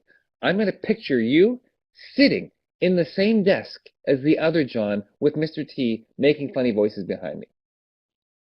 Just me telling that story, despite whether I associate him with Mr. T or not, just me actually saying that, taking that, what was that, 15 seconds, 20 seconds? The act of me taking 20 seconds to make a story about him is going to help me remember his name. My guys. So yeah, memory is all about effort, right? Make an effort. Just don't go through life on cruise control. Okay, we're losing people. We're down to 36. Which races have you done? I was racing in Belgium. It's called like a semi-pro. All the amateurs race together. So I was doing like a 200K race like 3 or 4 times a week. But if you're a cycling fan, I was at Paris-Roubaix. I got to see it. I wasn't in it, but I got to see Paris-Roubaix and the Tour de France twice. Twice. What do you, Dan? You can just listen. Yeah, just listen to everything I say. Oh my God, quotes. Oh my God, Mike Cruz for the win. I've always gone on life on cruise control with a K. To you, sir. Can we all just applaud Mike Cruz for that? Can we just masterful, masterful. But I think it really does speak to, you know, we go on Facebook, we hit like, right? We go meet someone at work and we're like, hey, how are you? Right? You know, it's the guys to be that guy. To be the guy. I want to pay that person money to be with me, right? I'm gonna pay that person $1,000 to be here for an hour. You know, I do expect a levitating donkey, but I want that experience. So when you have that experience that you can give to people, then you're going to work a ton and you're going to change people's lives. You're not going to change you're not going to just change people's lives, you're going to change the world. So the amazing thing about magic is that we can learn those skills. We can learn to be that guy. We can learn how to compliment people. We can learn how to do the pass. We can learn how to ask people questions about their life. We can learn how to compliment and we can learn how to make money. Who wouldn't want it? Ironhawk. Well, Ducati, 255 left. Ah, I have a Ducati. Oh, too bad he left. Okay. The Ducati, by the way, I paid for with decks and bottle sales. So, multiple income streams, guys. If you're a magician and you're a work magician, also think about, writing books, inventing things, like try and get a whole bunch of things going on at once. That's my other pitch. Is there anyone here that has products that they're trying to put out?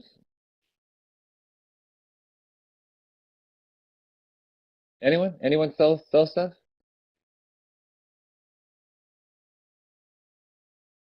Free versus something, totally, yeah. I think it's great. I think it's a good way just to kind of learn about business and uh yeah, I think it's a great way just to kind of get yourself out there.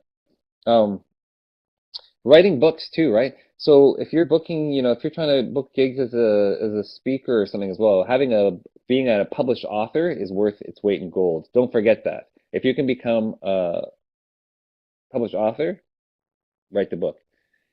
Good source for putting together a contract for performance. I actually in my book, The Approach, I have a copy of a contract that I use.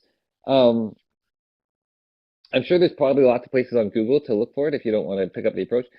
But make sure you get 50% deposit. So talking about contracts when I book gigs, I get them to physically mail, right? So I email them a contract. They have to send me 50% back with the signed contract. So they need to send me, so $1,000 for an hour walk around gig. I expect the signed contract in the mail with a check for 500. The other 500, by the way, is to be picked up on the night of the gig. Sweet Marie, if we're going to learn anything from tonight, ask them to bring it to the gig. Some people are going to say, can you invoice me? And I would say, Bella, leave it. I would say, I can bring the invoice to the gig for you and we can settle up then.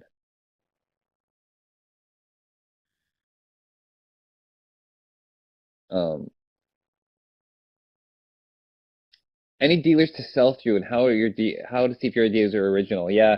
One of the hardest things about selling magic, of course, is to see if you're there's a line in magic called publish or perish, which means if you don't publish it, it's going to die because someone else is going to get to it before you. But part of your key as being a magician and loving this art is due diligence. Due diligence. You have to know if what you've come up with is completely original. So, the internet is amazing. Like you have access, especially in magic, because it's such a small community. You have access to amazing people, especially here at the SAM. Right?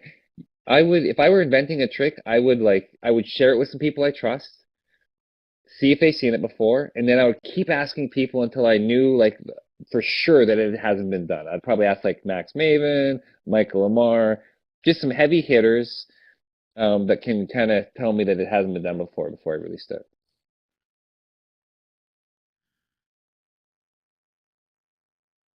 Besides memory, do I have any other performance pieces that you present as skill demonstrations? Um, that's a really interesting question. So it's funny because in my walk around magic, I'll talk about my motivation. I'm really kind of I don't want to say I'm moving into motivational speaking, but motivational speaking is definitely taking up a large portion of my showbiz life now. And I talk about my motivational speaking in my magic gigs. So part of my skill that I'm demonstrating is being nice to people, believe it or not. So what I'm telling you guys, I tell them about not doing digs and being kind to people. That's part of one of my skill set. How crazy is that? That kindness is a skill. God, where did we go wrong? But anyway, it's good for us because we can teach it. Would you put out from dealers like Theory, Illusionist, Penguin, or Murphy's? Yes, I love all the magic companies. So Bella, I love you, Bella. Well, can we quickly just talk about products? Do you guys want to talk about selling products? Does that interest everybody? Or is it just me and Theo who can talk about this later? Sure. Okay. Um, Captain Jake Sparrow. So if you okay guys, you're gonna stay with me here. If you make a product, and we're gonna say the product is gonna be $100. I know that's a lot, but just for the round number of it. Where's my coffee mug? Okay, I've made the incredible speaking coffee mug. There's Houdini on the coffee mug. This coffee cup will actually speak to me. Hello. And I'm gonna sell it for $100. That $100 is what we call retail. That's what I would sell from my house. Someone buys it online, $100, you get my coffee mug. Now, if I want to sell it in a store, right? So now people go to their favorite magic store and they want to buy the coffee mug from there. That's going to be wholesale. That's $60. So I'm selling it to the amazing Vancouver Magic Shop for $60, and then they're going to sell it for $100. It's always selling to $100 to the public, but now the magic store is making $40, I'm making $60. Now, say there's a magic store in Korea. How am I going to get my mug to Korea? It's just hard. It's just too much. I don't know. I don't even know the name of the magic shop in Korea. So there's distributors, and a distributor is going to buy this mug for you for what's called a jobber rate, and a jobber rate is 40%.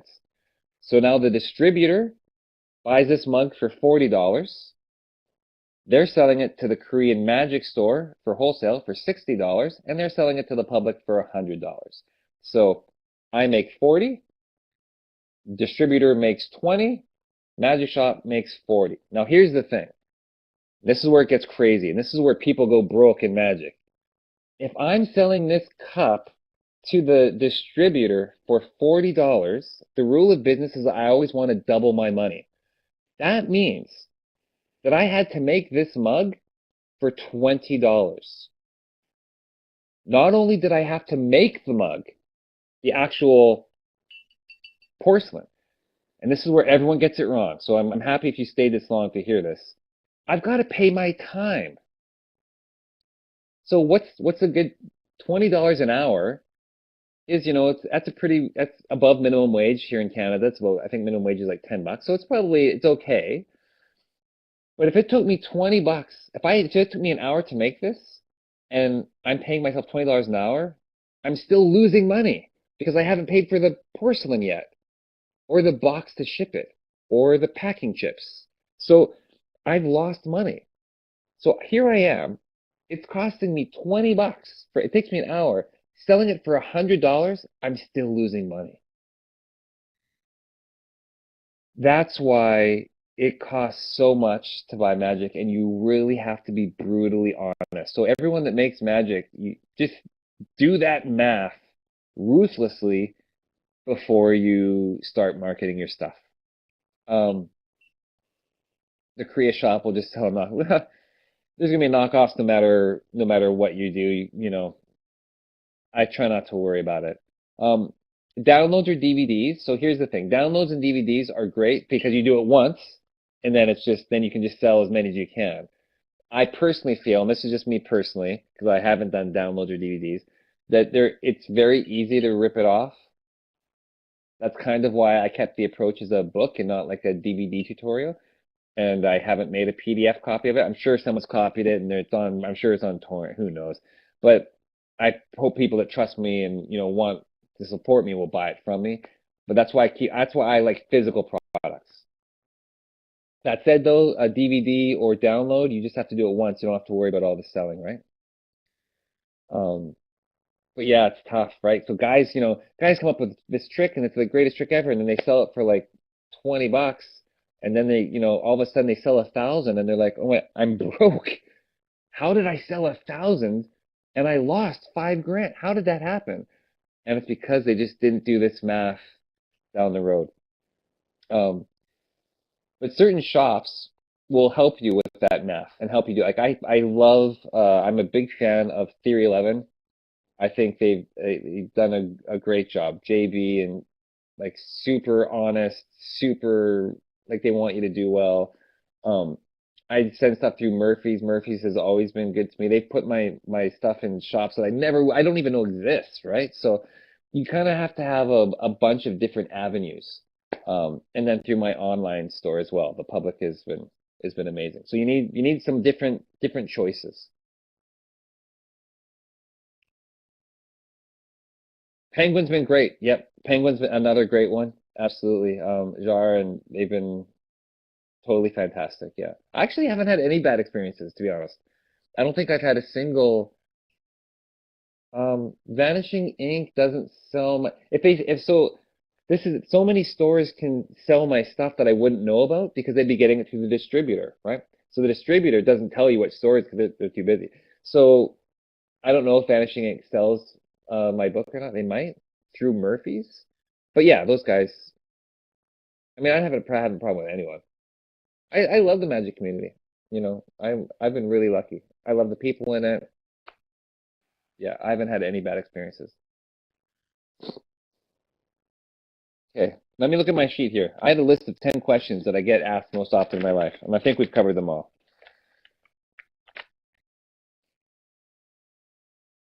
Yeah, that's pretty much it. Oh, there you go. What is it? Can I click on that, or will I?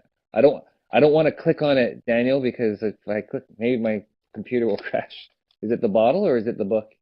Probably the book, I guess. Sweet. Yeah, there you go. So that's an interesting thing though, hey? So I didn't even know that. So that means that instead of making $60 selling it to Vanishing Ink, I've only made 40 if the book was 100, right? I've only made 40 because I sold it to Murphy's, who then I'm fine with because it would be too much for me to contact every magic store in the world. So you take some losses here and make some gains over here, and some losses, gains, and you try to make it work. Is there anything else I can help someone with before we lock it out? What time is it? 6:30. We got to go for at least 2 more minutes because we have to do more than 2 hours so that we can say that we went longer than David Pissarro.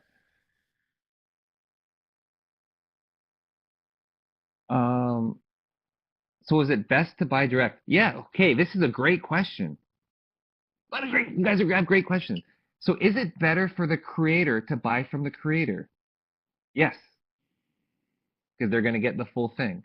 That said, now this is where it gets, this is where there's never an easy answer, right? I sell my bottles at the Magic Castle. So if someone's going through the Magic Castle, is it better for them to buy through me or at the Magic Castle? Well, I would make more money if they bought it through me. I'd make 100 instead of 60. But it's super cool to have my bottles sold at the Magic Castle. So if you're in LA, I actually prefer if you bought my bottles through the Magic Castle because I want my bottles in Magic Castle. So if you have a creator and he sells this thing through Theory 11, for example, and it's been his dream to have a trick sold on Theory 11, you might be helping him by buying it through Theory 11. My advice would be, if you love something, if you really love something and you're going to buy it, email the guy or girl, email them and say, hey, I'm thinking about buying this. What's best for you? What's best for you?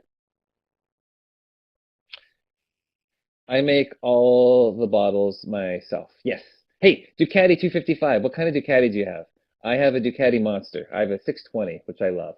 I've been riding motorbikes since I was like 4 years old. Oh, okay. It says, I think we're covered. I think we have 2 hours material.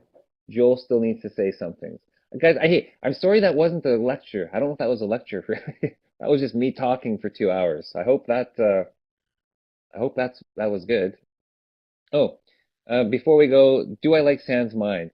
I don't know enough about them. I know Willie Sy as a person. He's actually a couple cities away from me. Um, and I don't know enough about his company because I'm just kind of busy. But I know him as I find Willie Sy as a person a very kind person. I would consider him a friend, but one of those friends that I don't talk to very often. But I think he's a good person. I don't know about, and I think his companies, yeah, I don't have problems with anyone really.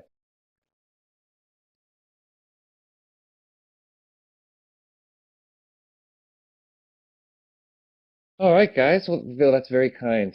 Cruz, guy, Mike Cruz should have his own lecture, so we can just use Cruiser. What a great name. Hey, yeah, happy holidays, Randy. Yeah, thanks. Thanks, Alex. Thanks, everybody. Oh, there's Joel. Jamie, thank you so much for doing this. This was absolutely phenomenal. Oh, I thanks. mean, Just me chit 2 hours of gold. 2 hours of Solid. gold here. Solid gold. Solid gold, buddy. Solid gold. And everybody, just so you know, John's going to have this lecture up probably within 48 hours. So you can go back and watch this. Okay, so this is actually like what you were asking about the clients. I would love to get feedback. So I'd be curious to know after like a month of this lecture, I would like to know if I'm crushing Bruce Calvert and David Casaro. That's okay. But I would be curious to know, yeah, what the numbers are. And That's thanks right. for letting me And come. also- This is amazing. Oh my God. Thank you so much. Thank you, Jamie. Guys, thank you. also, as this lecture was going on, John set up a Facebook page for Assembly V1.1. So you can go on there, you can like it, you can talk about the episode tonight, tell your friends to come on, join, talk about sendwonder.com. John's got it right now. He's got it right up on the chat room. You can click that. If you guys can do me a favor and put up whatever resonated with you. What did you remember from 2 hours? I'd be curious to know, just from my own, perspective. So again, guys, you're gonna do this after gigs, right? You're always gonna send these emails. What was the feedback? Because now I'm gonna know if I do this again, what you guys like. Being kind, yeah. Oh, see, this is why you don't click things. I'm not gonna click that link on here. Take me away. Oh my gosh. Okay, I'm gonna stop speaking. Thanks, Jamie. Also, guys, don't forget the January episode is all about you. Take what you've learned tonight. You can take what you've learned from the other lectures there too. I'd love to see videos of you guys. Send it to, you see that, jizds@optonline.net. It's that member meeting is all going to be about you, to be the best magician that you want to be. And this is what tonight was all about, being the best person you can be. So guys, thank you, and Jamie, thank you again. Unbelievable, just unbelievable. Thanks, guys. I'll see all of you at maybe one of the conventions. Right. Happy holidays, everybody. Adios. Happy holidays, everyone. Ciao.